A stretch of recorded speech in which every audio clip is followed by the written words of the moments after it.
हमारे जज्बात वही हैं। हमें बेसब्री से इस दिन का इंतज़ार था। कल सुबह ऑनरेबल चीफ जस्टिस और उनके साथ 4 ऑनरेबल जजेस जो हैं वो अपना फैसला सुनाएंगे और हम इंसाफ की उम्मीद लिए बैठे हैं। इससे ज़्यादा मैं क्या कह सकता हूँ। अगर फैसला हक में नहीं आता तो उसके तो लाएअमल क्या रहेगा? मैं अगर मगर में नहीं जाता हूँ। जिस तरह आप कहते हो अगर फैसला आपके हक में नहीं गया, मैं उसी तरह कहूँगा ना अगर फैसला हमारे हक में गया। दोनों चीज़ें मुमकिन हैं। फैसला आने दीजिए, उसके बाद हम बात करेंगे। आज कोई ये नहीं कह सकता है कि उनको पता है कि ऑनरेबल जजेस की तरफ से क्या फैसला आने वाला है। अफसोस है। कम से कम यहाँ के लोगों पे भरोसा करिए। यहाँ के लोगों ने कब पिछले 4 सालों में कानून को अपने हाथ में लिया? 2019 में नहीं लिया, 2020 में नहीं लिया। आज जबकि गाज़ा को लेके हम सब बहुत ज़्यादा नाराज़ हैं, आज भी लोग जो है दिमाग से काम ले रहे हैं, माहौल को बिगाड़ने की कोशिश नहीं कर रहे हैं।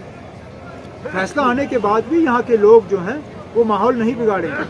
पुलिस को पकड़ धकड़ करने की ज़रूरत नहीं है, लोगों पे भरोसा करना चाहिए उनको।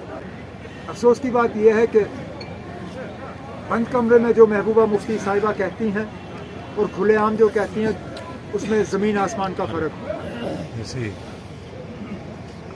2 हफ्ते पहले जब मेरे वालिद साहब ने उनसे फ़ोन पे बात की, क्योंकि ये तू मैं का सिलसिला वो रोकना चाहते थे, उस वक्त महबूबा ने ये कहा कि पहला हमला मजीद लारमी और शौकत जो मेरे साउथ कश्मीर के साथी हैं गनाई, उनके तरफ से हुआ। परसों गांदरबल में उन्होंने कुछ दूसरी बात कही। मुझे उम्मीद है कि कल परसों जब उनकी दोबारा तकरीर होगी वो कोई तीसरी बात कहेंगे। पहला हमला मुझसे नहीं हुआ। मैं शायद ही कभी अपनी तकरीर में उस जमात की बात करता हूँ।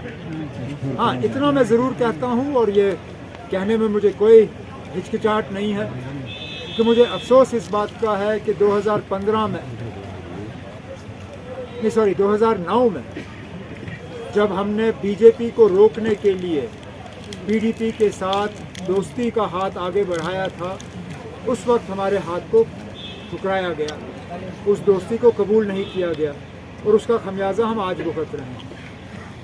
अगर यही वार है तो ठीक है ना, मैं क्या कह सकता हूँ। जिस तरह से चौधरी रमजान साहब ने भी आज जो है वो बातें कही, तो लग रहा है कि पीएचडी अब कहीं ना कहीं खात्मे के दहाने पे है।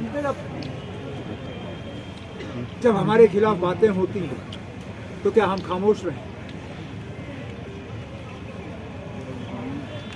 हमला सबसे पहले पीडीपी की तरफ से हुआ और वो इस साल नहीं, पिछले साल शुरुआत हुई, जब उनके रेजिंग डे पे नेशनल कॉन्फ्रेंस के खिलाफ न सिर्फ तकरीरें हुई बल्कि गाने भी बजाए गए। उस वक्त हम खामोश रहे। फिर इस साल सिलसिला और ज़्यादा बढ़ा। मैं अभी भी नहीं चाहता हूँ कि ये इस तरह के हालात बने रहे।